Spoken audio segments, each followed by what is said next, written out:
In this episode of the RV Small Talk podcast, we are going to talk about the many changes that we're facing right now. Certainly here at Princess Craft as a dealership, but RV buyers, customers, manufacturers, everybody is in a season of flux, of change. So we're going to say just a few things about what we're seeing and what we think about them. What do you think? Changes happening. Love it. Turn and face the strange. Sorry. You're pretty strange. Welcome to the RV Small Talk podcast, where we talk about lightweight trailers, truck campers, and people, places, and adventures that go right along with them. We are your hosts from Princess Craft RV. I am Clint. I'm PJ. And I'm Lindsay. Thank you for joining us. Don't forget that you can check out the show notes for this episode and every other episode that we've ever put out there at rvsmalltalk.com. Join the conversation on Facebook in our community group. That is RV Small Talk Community Group on Facebook. So let's have a good time with this one. Let's dive right on in. Okay, right now, I filled up my truck this morning. Right now. I did this morning. So not right now, like a while ago, but like a few hours ago. Yes, you filled up your truck. Okay, my truck is a 2020 F-150 with towing package and a 36-gallon tank. And how much did it cost you? I didn't fill up the whole thing. My money ran out. I put about $80 in. It takes me $80 to fill up my car, but that was 2 days ago, so I bet it's more now. Well, my car holds 9 gallons. So when it cost me over $50, I was surprised. Yeah. Because that is a change. Yeah. And this is a major... Used to be $20. Yeah. What? 6 weeks ago. Yeah.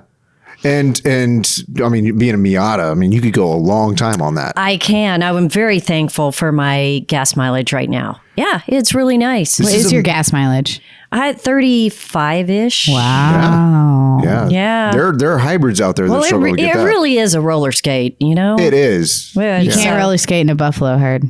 I'm not in a buffalo herd. Okay. Thank you very much. What is the reference on that? I-35 kind of. It's sometimes. A Roger Miller song. Yeah. Oh, wow. It is Hawk's new favorite song. It's my kid's favorite song. They sing it now. Nice. Yes. Okay.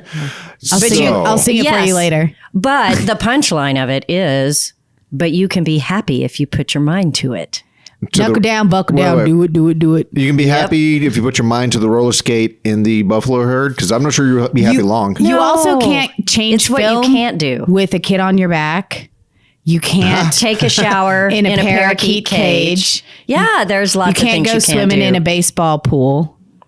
But you can be happy if you put your mind to it. That's not what he says. He says you can be happy if you've mind. If you've a mind to. You're right.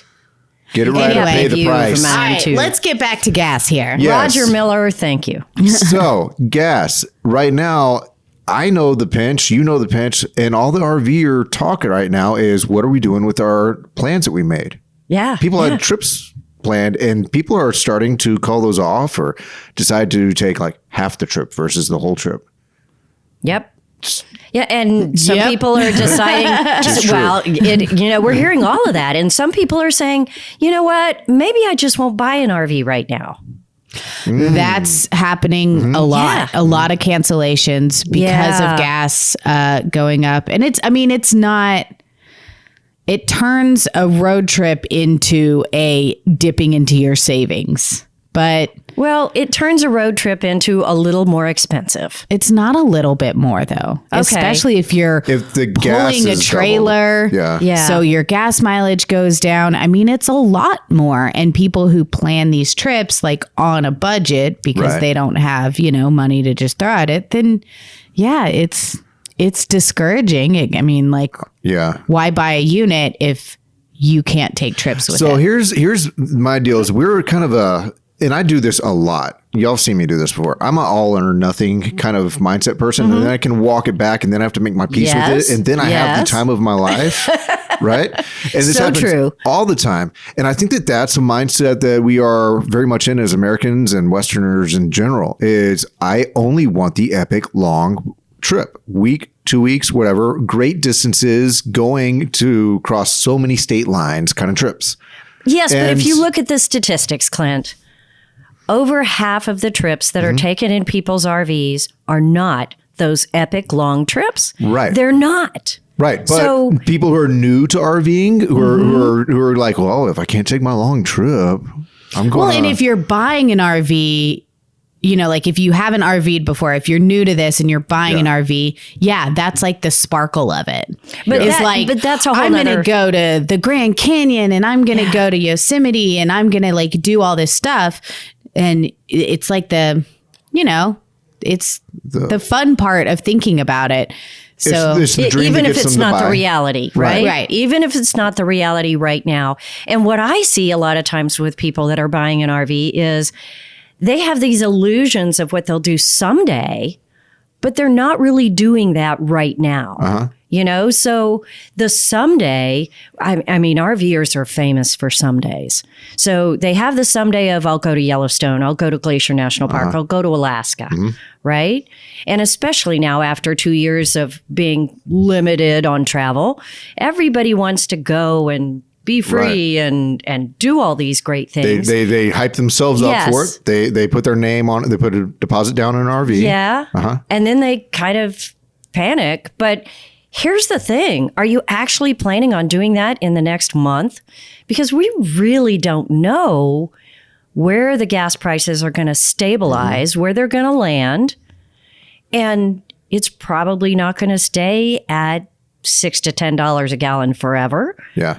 And interest rates are going to go up, so they're lower now. I mean, there's a lot of balls in the air. Let's talk about kind of this weird mix right now, because gas prices is just one of it. And this is what I was trying to allude to, is that if I had my name on something and it was a month from being produced and all that, I can pivot. Not say some talking from you two, but I can pivot and take shorter trips, and we've seen it. My shorter trips, I have at the time of my life, even though I'm not doing the big. Everybody can take shorter trips, and almost everybody does take shorter trips. But you just may want to prolong the long one. I guess that's my take on it. If I throw another ball up in the air, we're coming at a time when interest rates are going to change. They're still historically low. They are, but they're going to creep up. And so if you already have financing worked out, and you drop off, and then at the end of the year, if something's creeped up, or next year and it's jumped up, have you lost out because you haven't taken your short trips, and now you've decided to jump back into the pool of being an RV owner, and interest rates have changed, and now you're paying more over the ownership. Yeah. So to me, I think that definitely is going to happen. People are going to end up with a little higher interest rate, some changes there. I do not believe that the price of the RV is going to go down anytime soon. Not even little? I don't know. In 25 years, I've never seen it happen. Even when gas got really high and we got these huge fuel surcharges. Yeah. They never took them off. They just changed the name. Right. They just adjusted and incorporated it in a different way. So prices never came down. Okay, are we talking after that? Is there a difference here whenever we're talking prices don't come down from MSRP or from what the customer is going to pay? Okay. I mean, but we may see some adjustments in what the customer pays. I don't know if it's going to balance out with the interest rates or not. I mean, the world is a supply and demand. Sure. Pricing to some degree. Supply is really hard right now for a lot of people, and it's still very difficult. Right. Parts are still difficult.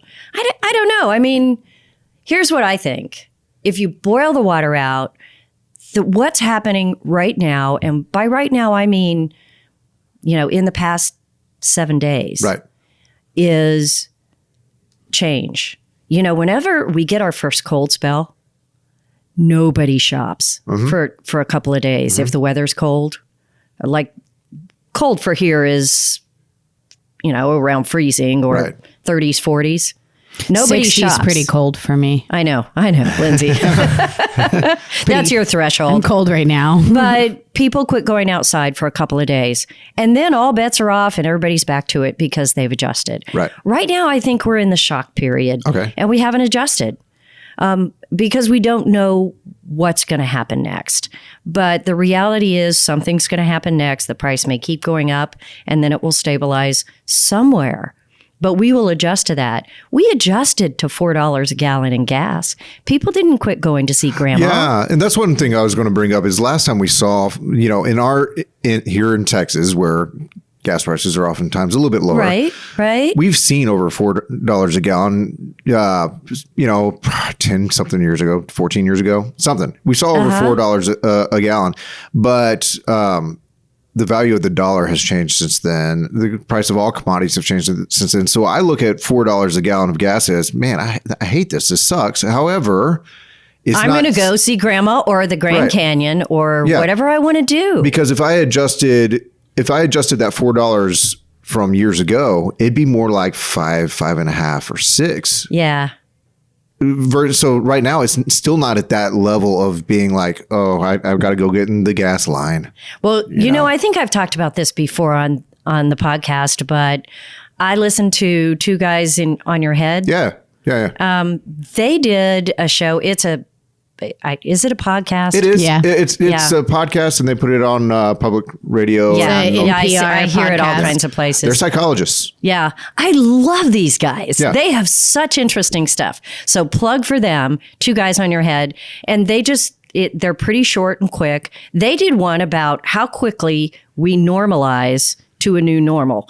And it talks about somebody who has a small TV. Back when we had small TVs. Yeah. And they were fine with it. But when they were given a larger TV, like maybe a 36-inch. Right. Really stepping up for what they had, then it took, and I can't remember the exact amount, but it was something like 2 weeks before that became their new normal. And they didn't walk in and go, oh, wow, I love this TV. Right. That was just it became old hat. Average. It was old hat. That's it. And they would never consider anything else, and maybe Lindsay, someday go bigger. How quickly do you start shopping for your next pair of sunglasses? Way more than 2 weeks. I think that's a nightly occurrence. I bought my couch like 7 years ago. I still walk in every day and I'm like, yeah, I love that couch. That thing's awesome. Well, I don't want another one. I hope that's the way it is with big purchases like RVs. Right. Furniture. Yeah. I guess it's different when it's something happening to you. I love that dog. It was free and a bit. I hope you still love him, years later. But how is it different than like a TV is something that's like positive and like happy, and there's nothing positive about TV. That is not what you heard here. Do you remember when you first took off your mask and it felt so weird to be walking around without a mask on? Yeah, but how long did it take you to adjust to wearing it and then to not wearing it within a few weeks? Man, but there's some other social psychology. Yeah, I'm sure there's a ton there. But that's different than I am sure something happening to you, like gas prices. No, I don't think it's different. I think it is. I think it's how much you pay at the pump. It's shocking. It is shocking. And it feels exorbitant. But if we pay $6, $7, $8 a gallon for a month, and then it drops to $4, we'll be okay. Yeah. And we will adjust pretty quickly. Now, nobody's going to be happy like, oh, I'm so okay with this. Yeah. But we all remember the quote unquote good old days when it was quite cheap. I remember when bread was a nickel. But do you? No, but that's the old joke, that Grandpa says that.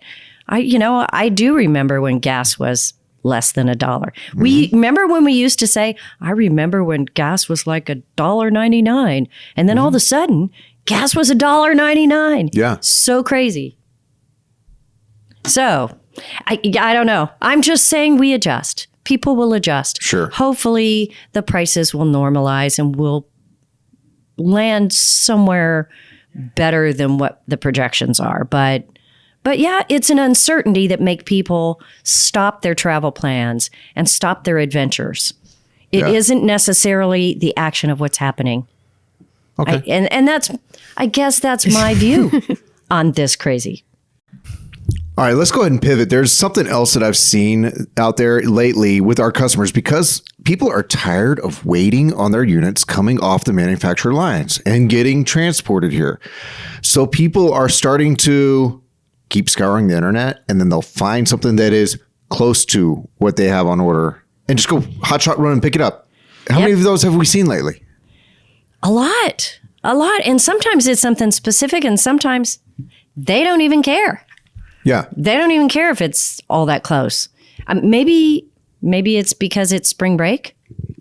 Right. The weather's changing. Everyone knows that it's time to go ahead and get started with their trips.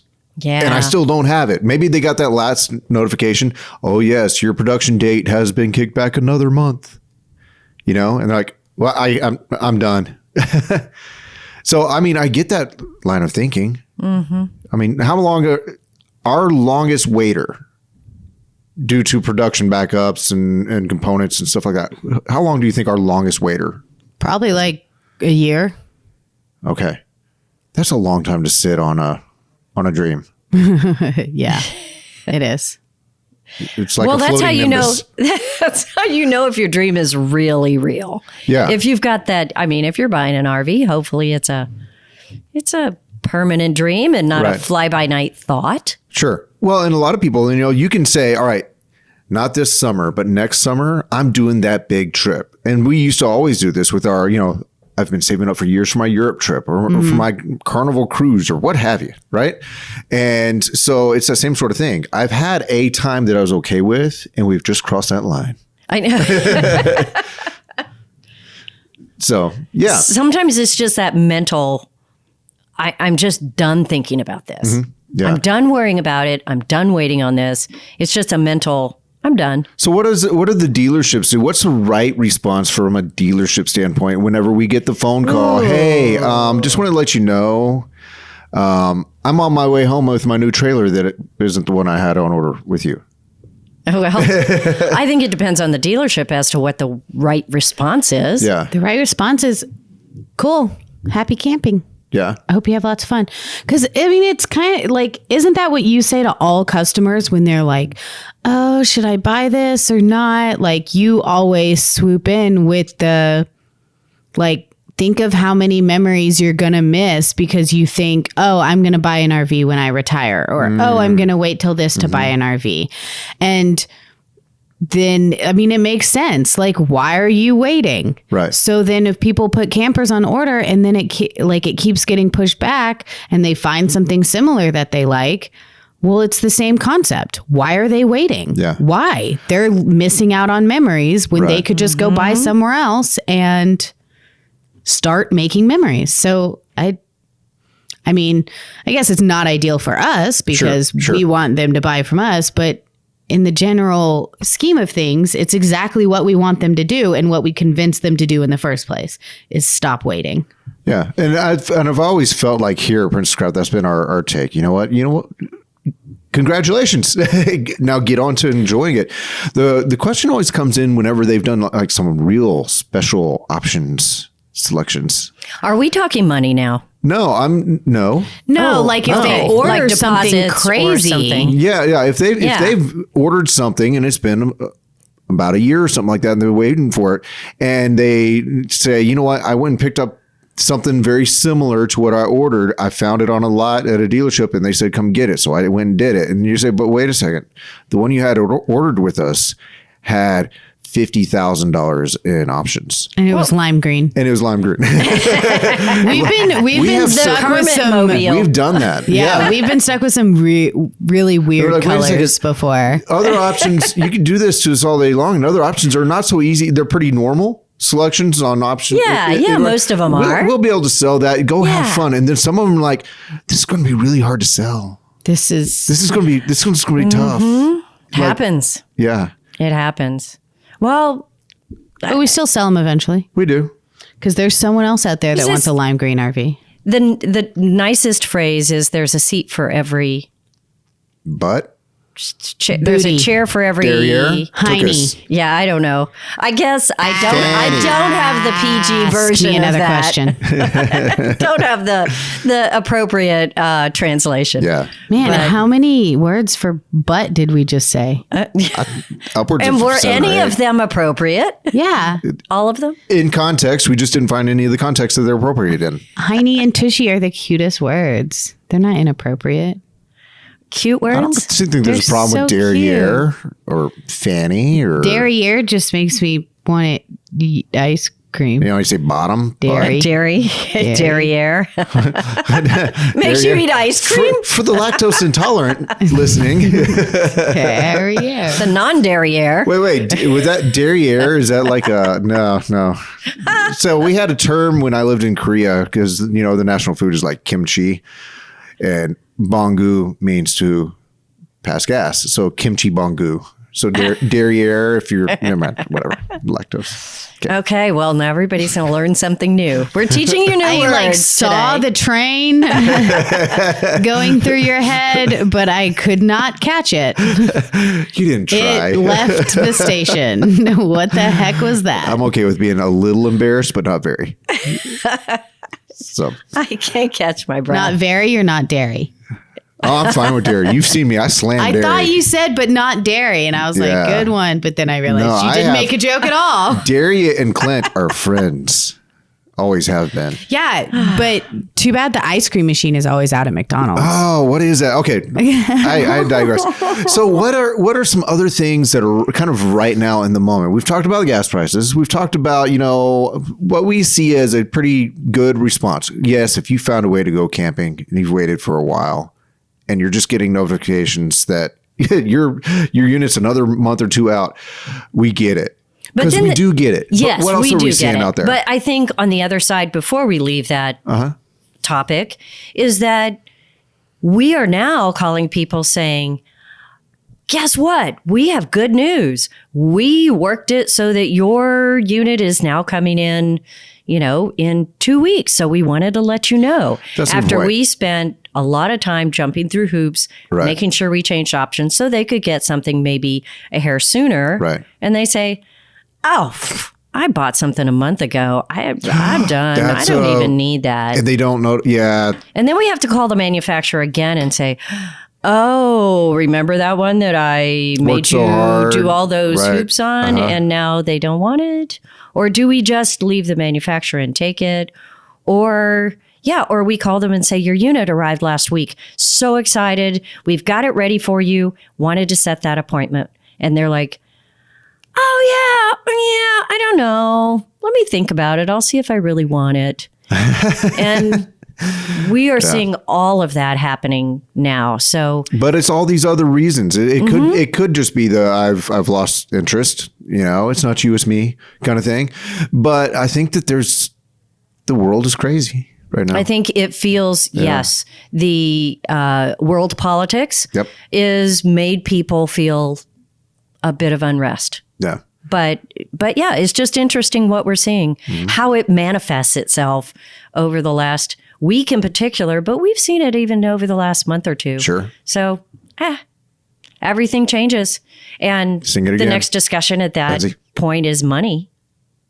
And people want their deposit back. Wait, you know, I can cancel any time. Yeah. Wait, but we put a $5,000 solar system on this. Right. But wait, we put a $3,000 internet system on this. There's campers that we had $20,000 to. Right. We've got all the parts here to do the work. And they're like, yeah, no. So if we do our job right, and I'm just covering this because I think it's a piece of it, not because it's even interesting, actually. But it happens. But there is a lot of talk among dealerships about, well, we're just going to keep everybody's money. They put a deposit down. Ooh, that creates a bad stink out there. And so that's what some dealerships do. Yeah. And unless we have put actual elbow grease and parts on it that we cannot undo easily, we don't do any of that. I think particularly during the pandemic and the aftermath and where we are now and the waiting, I think it is just much too precarious to ask people to solidify something 6 months from now. And I don't know. I'm okay with that. Yeah. I'm okay with that. But that is really ramping up, we've seen in the past week. So that was a little serious, but that would be the question that I would have if I was listening. Lindsay forgot the camera's on. I know. And I just don't care. Oh. She just can't sit still very long without talking. Can't keep my eyes open when you talk for that long. Sorry. I mean, it's not just you, it's anybody, really. It's just, I think it's a disease I have or something. Well, thank you for clarifying that. I feel better. It's not you. It's not you. I feel so much better. Are you somewhere on the narcolepsy scale? Maybe. If I'm sitting, yes. Yeah. So one of my grandmothers, I think she's the fidget scale. One of my grandmothers totally had narcolepsy, and she really? would, So scary. She'd fall asleep in the middle of a conversation. She'd fall asleep telling you a story, and us grandkids, we thought it was great because she would start talking to us or tell us a story. She'd fall asleep, full on snoring, head down in her chair, and all that. Wake up and pick up in the middle of a word, continue her story. You are kidding. Nah. That's scary. What that if is you're like using a blender? And no, it only happened when she was in like sitting or something like that. Oh. It wasn't when crap. she, Maybe I've never seen it happen. Then maybe you do have that. You know what? And come to think of it, all the times that she actually drove us grandkids around in her car and all that, no indications that I can remember of it being possible. Now, I was a little kid, but I think it's something about some sort of how much engagement is keeping that mind sensory input. I don't know enough about narcolepsy to even know. I know nothing except for my grandmother was pretty entertaining in that respect. That's funny. That's funny. Well, we're all here. We're all awake. What else are you seeing? Anything else that has really made a turn? No, I don't think that this one's made a turn, but gosh, components and parts are still so hard for us to get to do our service center. Like it's really, really difficult for a service center to get the stuff. Yeah. And particularly from manufacturers. Yeah. Because they want to hold on to it because they want to build units.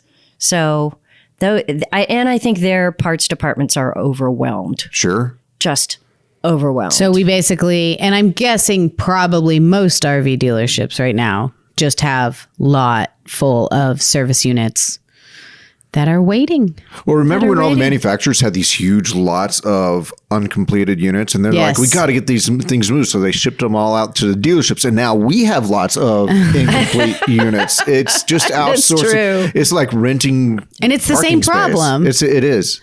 It's the exact same problem. Now it's just, they're like, it's our problem, not their problem. Yeah, you know what? It's your problem now. It is our problem because we floor these things, they're basically off the books of the manufacturer once they leave their property, right? They're on our books. Not basically, they are. Yeah, so they're on our books and they're on our lot. We pay them when they're here. That's how selling something works. We pay them the privilege to hold something that isn't finished. We do give whole payment for partial unit. But then we have gracious customers. Gotta throw this in there that show up, take their unit and say, I know it's missing a shade. I know it's missing that part. Mm-hmm. We had one yesterday go out without a front shade. Mm-hmm. We have one today going out without the internet system because we couldn't get all the parts in time that they wanted. Right. We have different things every day. We have what we call we owe. We owe the customer something that goes out. So then we have to have more people to manage all these things. More parts. And then we can't get them back in. I mean, that part is still out there. It is still out there. And as we've said before, customers are less tolerant because the world feels more normal. So in some respects, yeah. And until this week, until the past 10 days. Yeah. So, and I think that what we're seeing here at the dealership is, it's been a real bear of a 2 years. Mm-hmm. And so you have tired employees and service and just across the place. And then you have some new because the thing has grown. The dealership's grown, the service department's grown. So you have fresh blood, you have tired blood, you have fresh blood, you have a little bit of turnover, and it's not just us, it's the manufacturers too. And they're in the warranty department. So us dealing with new people in warranty departments is another we're new, they're new, we're learning. So, just all of it. Yeah. So in the end, with all the changes that we're seeing on top of the struggles that the RV industry already had, the nervousness that's out there now about buying an RV, what suggestions do you have to the RV community about how to handle this, how to move forward, how to handle it? Yeah. I'd really just say take a nap. Take a nap. Take a nap. I don't know. Everything we've talked about. Take shorter trips. Be patient. The end. It's just camping. It is just camping. It's just another thing to do. And if it's going to do something good for you, your health, your mindset, your relationships, your family, if it's going to do those things, then what do they say about just healthcare? You can't put a price on health. Well, this is an investment. It's worth it. Or at least from my vantage point, my experience. You can't put a price on adventure. You can't put a price on time away from work, from feeling like you've had a break. Yeah. Well, and like you said, things change. The gas wasn't going to stay the same price forever. Interest rates aren't ever going to stay the same price forever. This is kind of how the world works. Things go up and then they go down, and then they're going to go up again, and then they're going to go down again, and then they're going to go up a lot, and then they're going to go down a little. And I mean, I don't know. It's exhausting to try to think about basing my whole life on gas prices and interest rates. But some people work that way. Yeah, and I understand you have to be smart with your money, obviously. It's, very important to do that. And then on this hand, it's like, cool, then take short trips and don't get all the things you want. Get something to start with and take short trips and get out there and start your adventure. Keep going. Keep living. Yeah. For those people stop living because gas prices went up. Yeah. For those people that I think can't sleep at night because they're so stressed, maybe adding an RV to your arsenal is not maybe the best. True. Right. But for anything short of that, I mean, the adventures can be had. And like I always say, nobody wins a prize for driving the farthest. Except for that one guy who's in the Guinness Book of World Records. Oh, I guess. But other than that guy, nobody else wins a prize for going the farthest. Okay. He didn't even win a prize. He just got in the Guinness Book of World Records. Okay. They don't even give you a trophy?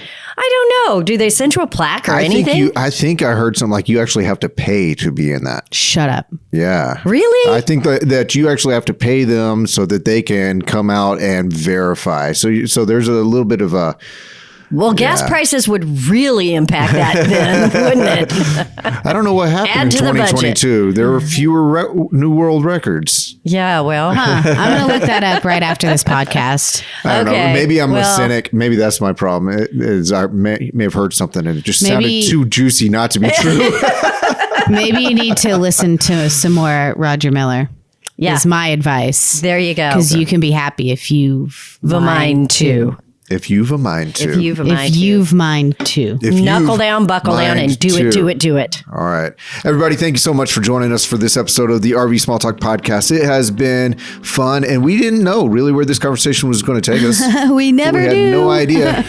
But I think it was worthwhile because we get to basically come to grips with our here and our now. We get to vent. We get to not crazy week. We get to not stare at our computer screens for like an hour. Those things. Yeah, you two are about to hit the road for a family trip. Yes. So you're about to, get some relief. Yes. We're about to knuckle down, buckle down. And do it. Mm-hmm. Is that another line from the song? What? Yes. Okay, good. I'm listening to it later.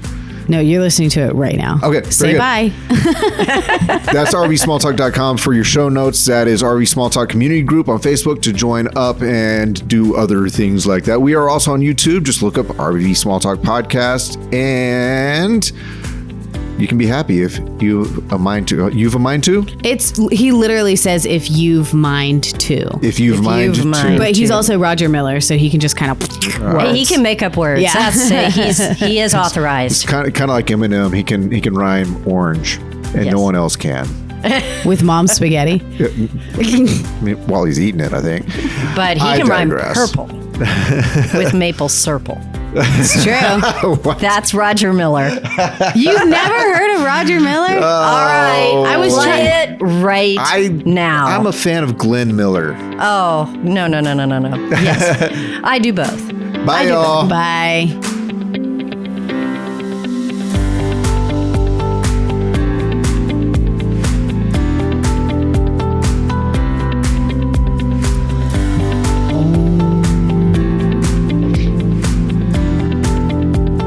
You're practicing that thing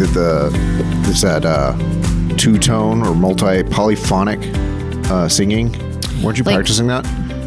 whistling and humming at the same time? Yeah. Well, I can do that. That's the only way. No, polyphonic singing. Singing 2 notes at the same time? Yes. That's impossible. Look it up. So much useless information. So like one would come from the back of your throat. If conversation is good for us, it's useful information. And then one noise would come from banter about nothing is probably. How do you make 2 different sounds? I don't know how it's done. I can't do it. How do you even do that? Yeah. That's pretty close, Not actually. Like you're natural. Is it like beat? But can you beatbox? No. Try. Boots and pants and boots. Why does your bass drum always sound like a raspberry? Boots